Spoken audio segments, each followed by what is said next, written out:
What's made you feel like voting isn't worth it?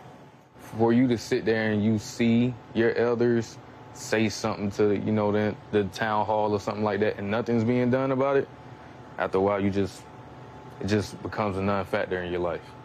You just feel like, I'm gonna just do what I gotta do, survive on a day-to-day, make a way for my family and everything like that. Politics don't really matter. Ahead of last Tuesday's primary in North Carolina, many young African Americans didn't seem to engage. That should be sending alarm bells ringing in the Democratic Party, which absolutely depends on the continuing support of black voters.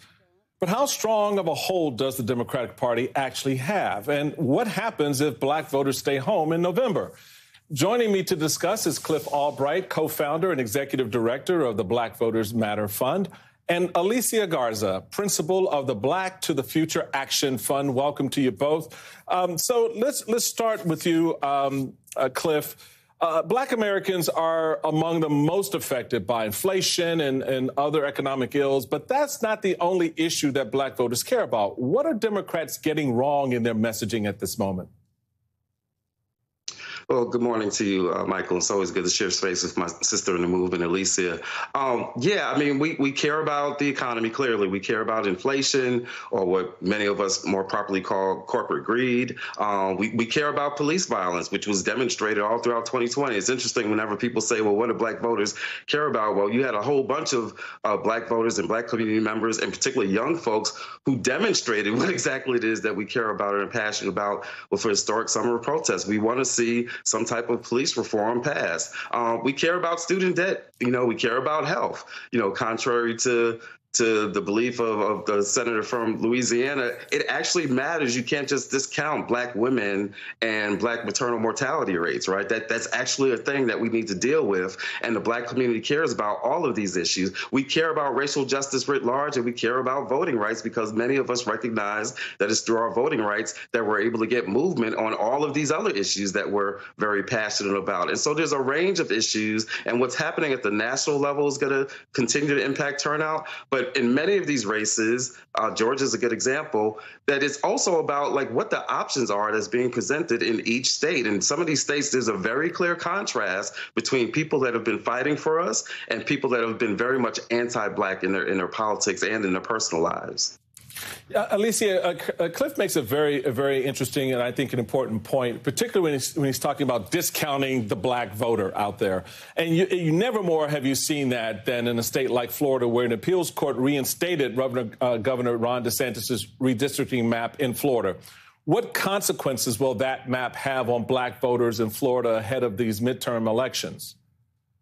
Well, what it serves to do is it serves to weaken the black vote. It serves to disperse it, and it also serves to dilute the power of the black vote. This is the reason that they pass and move these redistricting maps, is because they want to concentrate black votes in a particular place, and therefore make it almost impossible to impact politics at a state level, and then, of course, at a national level.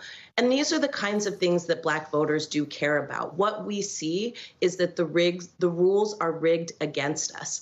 And what we don't see is politicians and elected officials standing up to move an agenda that includes all of us, especially black voters. When we talk about the issues that black voters care about, when we talk about what Democrats are getting wrong as it relates to messaging to black voters, I'm not sure it's a messaging question as much as it is an engagement question, as much as it is a winning question. Black voters want to see policy change in a positive way on the issues that we care about. We want to see a political party that depends on our votes to make progress, actually embed themselves in our communities, not just during election cycles, but in between. We want to make sure that we're not just dealing with symbolism, but black voters want to see substance on the issues that we care about. And until that happens, the Democratic Party is going to continue to see black voters sit back and sit home in a moment where Democrats actually very much need black voters to not just participate, but to lead. But, it's an interesting dynamic that you mentioned there, Alicia, because you do have some candidates out there that are really, really striking and appealing. John Fetterman, for example, who just won the Democratic Senate primary, U.S. Senate primary in Pennsylvania. But his previous actions may prevent some black Democratic voters from supporting him. In a New York Times opinion piece, Michael Sokolov writes, quote, Mr. Fetterman's most worrisome vulnerability is his appeal to his party's most dependable voting bloc, black voters in Philadelphia and the state's other urban centers, the places where any Democrat running statewide must mine the largest trove of votes. Why do you think that's a problem for him? What is it? What do you make of this? I know it refers back to, the episode that he had, holding a young African-American at bay with a gun. What's the storyline here? Does that tie into what Alicia was just referencing, or is that just such an outlier that it's not going to matter? I don't know if that was for me, Michael. I think that, I'm sorry, Cliff, It matters. Yes, it matters, right? And we got to be honest. Black voters are far more nuanced and sophisticated than a lot of people like to give us credit for. Like, there are people out there that think we just want to vote for a black face, and so they'll throw in somebody like a Herschel Walker, right? Or there's people out there that think that we're just going to vote blue no matter who, and that's clearly not the case. And so what Fetterman does, we're able to see, and it's not just Fetterman, it's other Democratic candidates. We're able to see the things that they do in the way that they signal. Like black voters in Pennsylvania and across the country notice when a candidate like a Fetterman campaigns in a certain way, where he only goes to certain parts of the state, where he's putting more emphasis on the swing voters or the quote unquote swing voters, because we always say the most important swing voter isn't the one that you're trying to convert from Republican to Democrat. It's the swing voter who you need to convert from not engaging to engaging. But we see when these candidates are taking a certain stance where they're trying to prioritize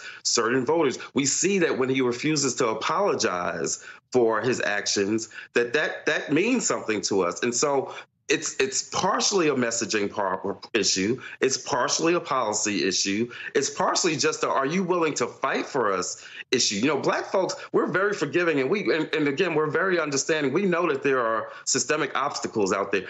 Probably nobody in this country understands systemic obstacles more than we do, right? But you can't use that as an excuse to not even fight for us. Like, we need to see you at least fight for us. And if you lose because because of these obstacles, we can deal with that, right? We might still hold you accountable, but we can at least understand that. But too often we're seeing folks not even willing to fight for us. Right. That's an issue. Thank you, Cliff, for that. I really appreciate it. Cliff Albright and Alicia Garza, thank you very much.